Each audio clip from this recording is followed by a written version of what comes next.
La desdicha es diversa. La desgracia cunde multiforme sobre la tierra. Desplegada sobre el ancho horizonte como el arco iris, sus colores son tan variados como los de este, y también tan distintos y tan íntimamente unidos. Desplegada sobre el ancho horizonte como el arco iris. ¿Cómo es que de la belleza he derivado un tipo de fealdad? De la alianza y la paz, un símil de dolor. Pero así como en la ética el mal es una consecuencia del bien, así en realidad de la alegría nace la pena, o la memoria de la pasada beatitud es la angustia del hoy, o las agonías que son se originan en los éxtasis que pudieron haber sido. Mi nombre de pila es Egaeus. No mencionaré mi apellido. Sin embargo, no hay en mi país torres más venerables que mi melancólica y gris heredad. Nuestro linaje ha sido llamado raza de visionarios, y en muchos detalles sorprendentes, en el carácter de la mansión familiar, en los frescos del salón principal, en las colgaduras de los dormitorios, en los relieves de algunos pilares de la sala de armas, pero especialmente en la galería de cuadros antiguos, en el estilo de la biblioteca y por último en la peculiarísima naturaleza de sus libros, hay elementos más que suficientes para justificar esta creencia. Los recuerdos de mis primeros años se relacionan con este aposento y con sus volúmenes, de los cuales no volveré a hablar. Allí murió mi madre, allí nací yo. Pero es simplemente ocioso decir que no había vivido antes, que el alma humana no tiene existencia previa. ¿Lo negás? Bueno, no discutiremos el punto. Yo estoy convencido, pero no trato de convencer. Hay, sin embargo, un recuerdo de formas aéreas, de ojos espirituales y expresivos, de sonidos musicales, aunque tristes, un recuerdo que no será excluido, una memoria como una sombra, vaga, variable, indefinida, insegura, y como una sombra también en la imposibilidad de liberarme de ella mientras brille el sol de mi razón. En este aposento nací, al despertar de improviso de la larga noche, de eso que parecía, sin serlo, la no existencia, a regiones de hadas o a un palacio de imaginación, a los extraños dominios del pensamiento y la erudición. No es raro que mirara a mi alrededor con ojos asombrados y ardientes, que malgastara mi infancia entre libros y disipara mi juventud en ensoñaciones. Pero sí es raro que transcurrieran los años y el cenit de la virilidad me encontrara aún en la mansión de mis padres. Es asombrosa la paralización que subyugó las fuentes de mi vida. Asombrosa la inversión total que se produjo en el carácter de mis pensamientos más comunes. Las realidades terrenales me afectaban como visiones, y solo como visiones, mientras las extrañas ideas del mundo de los sueños se tornaron, en cambio, no en pasto de mi existencia cotidiana, sino realmente en mi sola y entera existencia. Berenice y yo éramos primos, crecimos juntos en la heredad paterna, pero crecimos de distinta manera. Yo, enfermizo, envuelto en la melancolía, ella, ágil, graciosa, desbordante de fuerzas. Suyos eran los paseos por la colina, míos los estudios en el claustro. Yo, viviendo encerrado en mí mismo y entregado en cuerpo y alma a la intensa y penosa meditación. Ella, vagando despreocupadamente por la vida, sin pensar en las sombras del camino o en la huida silenciosa de las horas de alas negras. Berenice, invoco su nombre, Berenice, y de las grises ruinas de la memoria, 1000 tumultuosos recuerdos se conmueven a ese sonido. Vívida acude ahora su imagen ante mí, como en los primeros días de su alegría y de su dicha, espléndida y sin embargo fantástica belleza. Entonces todo es misterio y terror, y una historia que no debe ser contada. La enfermedad. Una enfermedad fatal cayó sobre ella como el simún, y mientras yo la observaba, el espíritu de la transformación la arrasó, penetrando en su mente, en sus hábitos y en su carácter, y de la manera más sutil y terrible, llegó a perturbar su identidad. El destructor iba y venía, y la víctima, ¿dónde estaba? Yo no la conocía, o por lo menos, ya no la reconocía como Berenice. Entre la numerosa serie de enfermedades provocadas por la primera y fatal, que ocasionó una revolución tan horrible en el ser moral y físico de mi prima, debe mencionarse como la más afligente y obstinada una especie de epilepsia que terminaba no rara vez en catalepsia, estado muy semejante a la disolución efectiva y de la cual su manera de recobrarse era, en muchos casos, brusca y repentina. Entretanto, mi propia enfermedad, pues me han dicho que no debo darle otro nombre, mi propia enfermedad, digo, crecía rápidamente, asumiendo por último un carácter monomaníaco, de una especie nueva y extraordinaria, que ganaba cada vez más rigor y al fin obtuvo sobre mí un incomprensible ascendiente.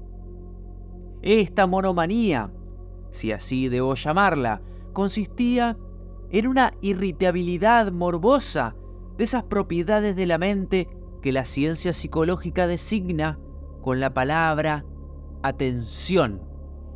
Es más que probable que no se me entienda, pero temo, en verdad, que no haya manera posible de proporcionar a la inteligencia del lector corriente una idea adecuada de esa nerviosa intensidad del interés con que en mi caso las facultades de meditación, por no emplear términos técnicos, actuaban y se sumían en la contemplación de los objetos del universo, aún de los más comunes.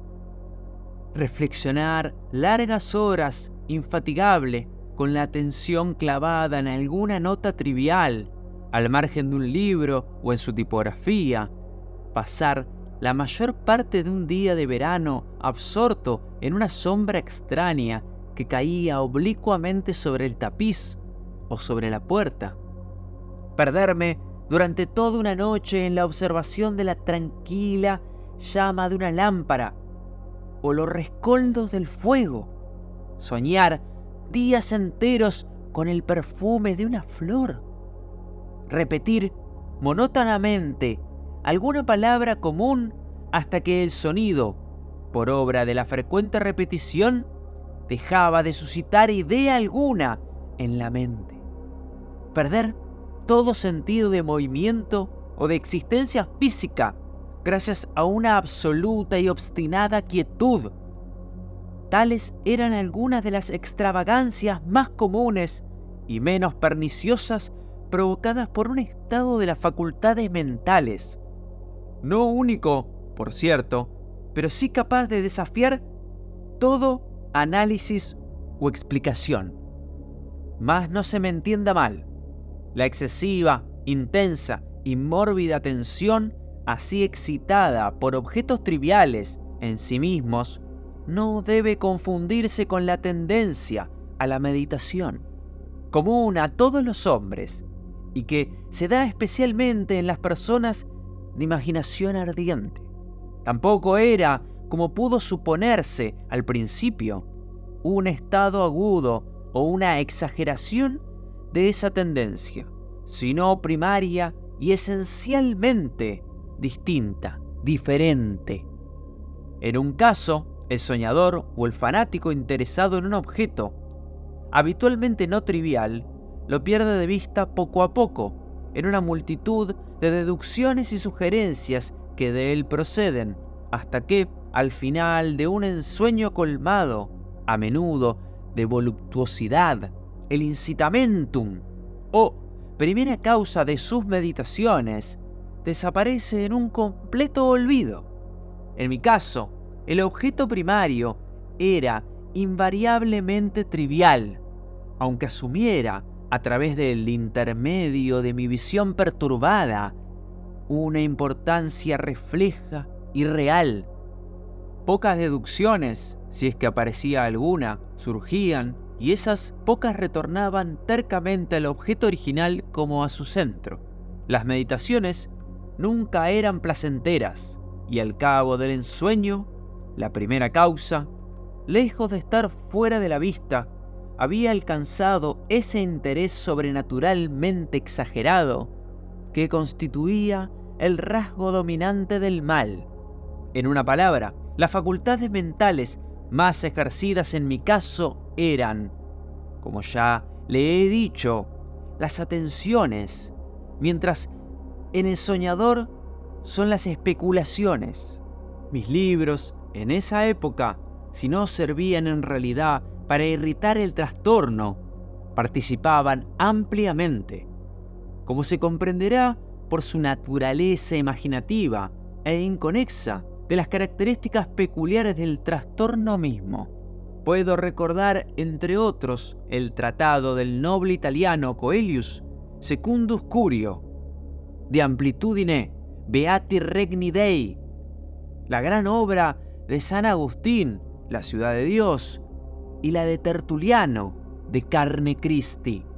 Eso ocupó mi tiempo íntegro durante muchas semanas de laboriosa e inútil investigación. Entonces pueden ver que, arrancada de su equilibrio solo por cosas triviales, mi razón semejaba a ese risco marino del cual habla Ptolomeo Hefestión, que resistía firme los ataques de la violencia humana y la feroz furia de las aguas y los vientos, pero que temblaba al contacto de una flor.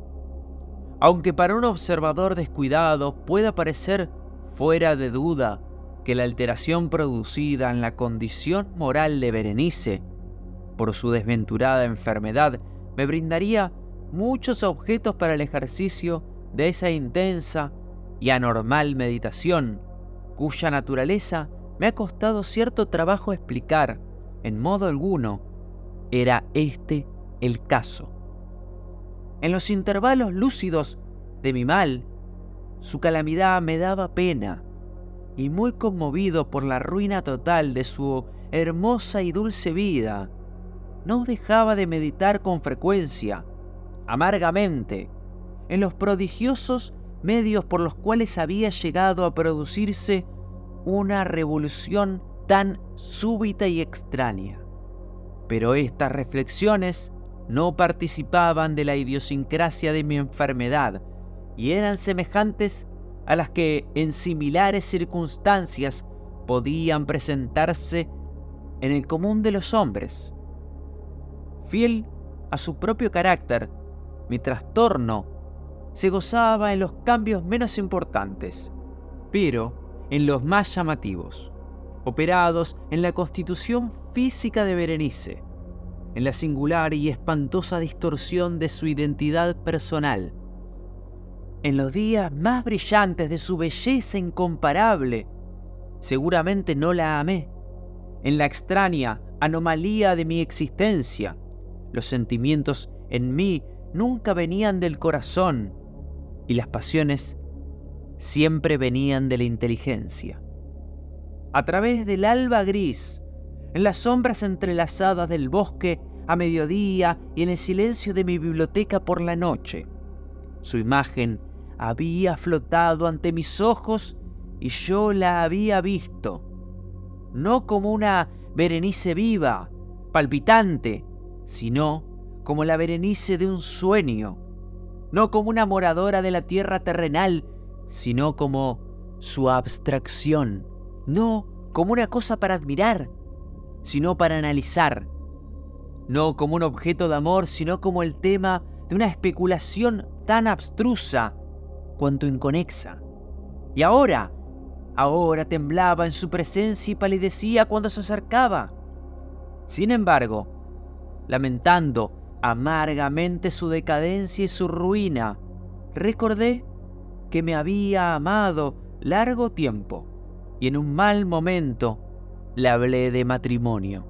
Y al fin se acercaba la fecha de nuestras nupcias, cuando una tarde de invierno, en uno de estos días intempestivamente cálidos, serenos y brumosos, que son la nodriza de la hermosa Alción, me senté, creyéndome solo, en el gabinete interior de la biblioteca, pero, alzando los ojos, vi ante mí a Berenice. ¿Fue mi imaginación excitada? ¿La influencia de la atmósfera brumosa, la luz incierta, crepuscular del aposento o los grises vestidos que envolvían su figura, los que le dieron un contorno tan vacilante e indefinido? No sabría decirlo. Ella no profirió palabra alguna, y yo, por nada del mundo, hubiera sido capaz de pronunciar una sílaba. Un escalofrío helado recorrió mi cuerpo. Me oprimió una sensación de intolerable ansiedad. Una curiosidad devoradora invadió mi alma y, reclinándome en el asiento, permanecí un instante sin respirar, inmóvil, con los ojos clavados en su persona. Su delgadez era excesiva y ni un vestigio de ser primitivo asomaba en una sola línea del contorno. Mis ardorosas miradas cayeron por fin en su rostro.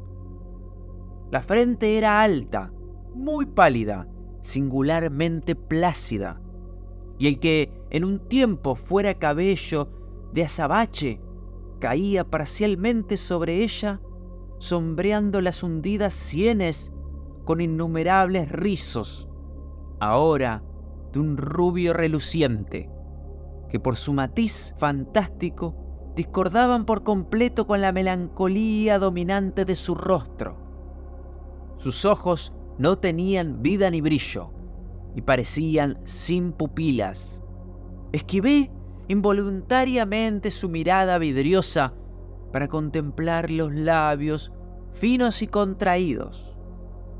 Se entreabrieron, y en una sonrisa de expresión peculiar los dientes de la cambiada Berenice se revelaron lentamente ante mis ojos. Ojalá nunca los hubiera visto, o después de verlos hubiese muerto. De pronto, el golpe de una puerta al cerrarse me distrajo, y vi que mi prima se había ido del aposento. Pero del desordenado aposento de mi mente no había salido, ni se apartaría el blanco y horrible espectro de los dientes. Ni un punto en su superficie, ni una sombra en el esmalte, ni una melladura en el borde hubo en esa pasajera sonrisa que no se grabara a fuego en mi memoria. Los vi entonces con más claridad que en un momento antes. Los dientes estaban aquí y allí, en todas partes, visibles y palpables, ante mí, largos, estrechos, blanquísimos, con los pálidos labios contrayéndose a su alrededor, como en el momento mismo en que había empezado a distenderse. Entonces sobrevino toda la furia de mi monomanía, y luché en vano contra su extraña e irresistible influencia. Entre los múltiples objetos del mundo exterior no tenía pensamientos sino para los dientes. Los ansiaba con un deseo frenético. Todos los otros asuntos y todos los diferentes intereses se absorbieron en una sola contemplación. Ellos eran los únicos presentes a mi mirada mental, y en su insustituible individualidad llegaron a ser la esencia de mi vida intelectual. Los observé a todas las luces, les hice adoptar todas las actitudes, examiné sus características, estudié sus particularidades, medité sobre su conformación, reflexioné sobre el cambio de su naturaleza. Me estremecía al asignarles en mi imaginación un poder sensible y consciente, y aún, sin la ayuda de los labios, una capacidad de expresión moral. Hay una frase de Mademoiselle Saget que dice: todos sus pasos fueron sentimientos.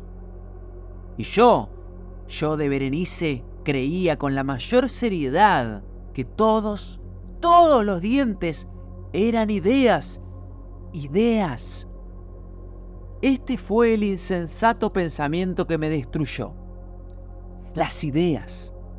Por eso que los codiciaba tan locamente. Sentí que solo su posesión podía devolverme la paz, restituyéndome la razón. Y la tarde cayó sobre mí. Y vino la oscuridad, duró y se fue. Y amaneció el nuevo día. Y las brumas de una segunda noche se acumularon, y yo seguía inmóvil, sentado en aquel aposento solitario. Yo seguía sumido en la meditación, y el fantasma de los dientes mantenía su terrible ascendiente, como si con la claridad más viva y más espantosa flotara entre las cambiantes luces y sombras del recinto. Al fin, interrumpió en mis sueños un grito como de horror y consternación, y luego, tras una pausa, el sonido de turbadas voces, mezcladas con sordos lamentos de dolor y pena. Me levanté de mi asiento y, abriendo de par en par una de las puertas de la biblioteca, vi en la antecámara a una criada deshecha en lágrimas, quien me dijo que Berenice ya no existía. Ella había tenido un acceso de epilepsia por la mañana temprano, y ahora, al caer la noche, la tumba estaba dispuesta para su ocupante y terminados los preparativos del entierro. Me encontré sentado en la biblioteca y de nuevo solo. Me parecía que acababa de despertar de un sueño confuso y excitante. Sabía que era medianoche y que desde la puesta del sol Berenice estaba enterrada, pero del melancólico periodo intermedio no tenía conocimiento real, o por lo menos definido. Sin embargo, su recuerdo estaba repleto de horror más horrible por lo vago, terror más terrible por su ambigüedad. Era una página atroz en la historia de mi existencia, escrita toda con recuerdos, oscuros, terribles, ininteligibles. Luché por descifrarlos, pero en vano, mientras una y otra vez, como el espíritu de un sonido ausente, un agudo y penetrante grito de mujer parecía sonar en mis oídos. Yo había hecho algo. ¿Pero qué era? Me lo pregunté a mí mismo en voz alta, y los susurrantes ecos del aposento me respondieron. ¿Qué era? En la mesa, a mi lado, ardía una lámpara, y había junto a ella una cajita. No tenía nada de notable, y la había visto a menudo, pues era propiedad del médico de la familia. ¿Cómo había llegado ahí, a mi mesa? ¿Y por qué me estremecí tanto al mirarla? Eran cosas que no merecían ser tenidas en cuenta, y mis ojos cayeron al fin en las abiertas páginas de un libro y una frase subrayada. Decíanme los amigos que encontraría algún alivio a mi dolor visitando la tumba de la amada. ¿Por qué? ¿Por qué, pues, al leerlas se me erizaron los cabellos y la sangre se congeló en mis venas? Y entonces sonó un ligero golpe en la puerta de la biblioteca. Pálido, como un habitante de la tumba, entró un criado en puntas de pie. Había en sus ojos un violento terror y me habló con voz trémula, ronca, ahogada. ¿Qué me dijo? Oí algunas frases entrecortadas. Me hablaba de un salvaje grito que había turbado el silencio de la noche, de la servidumbre reunida para buscar el origen del sonido, y su voz cobró un tono espeluznante, nítido, cuando me habló susurrando de una tumba violada, de un cadáver desfigurado sin mortaja y que aún respiraba, aún palpitaba y aún vivía. Señaló mis ropas, todas manchadas de barro y de sangre coagulada. No dije nada. Me tomó suavemente de la mano. Tenía manchas de uñas humanas. Dirigió mi atención a un objeto que había contra la pared. Lo miré durante unos minutos. Era una pala. Con un alarido salté hasta la mesa y me apoderé de la caja. Pero no podía abrirla. En mi temblor se me deslizó de la mano y cayó pesadamente y se hizo añicos. De los pedazos, entrechocándose, rodaron algunos instrumentos de cirugía dental mezclados con 32 objetos pequeños, blancos, marfilios, que se desparramaron por el piso. Berenice, Edgar Allan Poe.